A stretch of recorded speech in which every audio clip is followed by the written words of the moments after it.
Hi, good morning everyone. ಹೇಗಿದ್ದೀರಾ ನೀವೆಲ್ಲರೂ? ನಾನಿವತ್ತು ಮಲ್ಲದ ಶ್ರೀ ದುರ್ಗಾ ಪರಮೇಶ್ವರಿ ದೇವಸ್ಥಾನಕ್ಕೆ ಬಂದಿದ್ದೇನೆ. ಇದು ದೇವಸ್ಥಾನದ ರಾಜಗೋಪುರ. ಈ ರೀತಿಯಾಗಿ ಕಾಣ್ತಾ ಉಂಟು, ನೋಡ್ಬೋದು ನೀವೀಗ. ಫ್ಲವರ್ ಗಾರ್ಡನ್ ಮಾಡಿದ್ದಾರೆ ದೇವಸ್ಥಾನದ.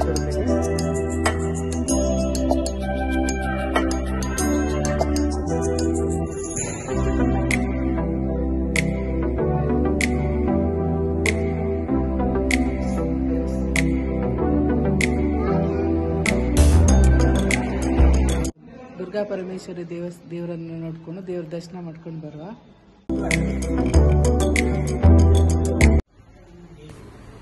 ರಾಜಗೋಪುರದ ಎದುರುಗಡೆ ದೇವಿಯ ವಾಹನವಾದ 2 ಸಿಂಹಗಳ ಮೂರ್ತಿಯನ್ನು ಇಟ್ಟಿದ್ದಾರೆ.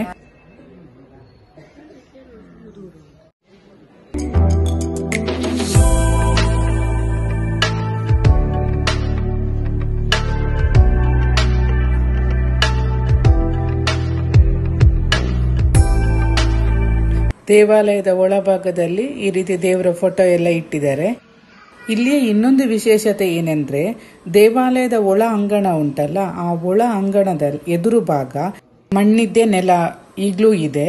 ಹಾಗೂ ಬಾಕಿ 3 ಕಡೆಯಿಂದ ಕಲ್ಲನ್ನು ಹಾಸಿದ್ದಾರೆ ನೆಲಕ್ಕೆ.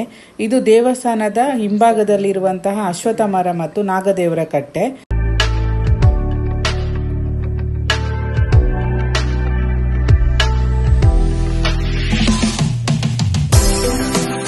ಇದು ಇಲ್ಲಿದೆ ಅನ್ನಛತ್ರ.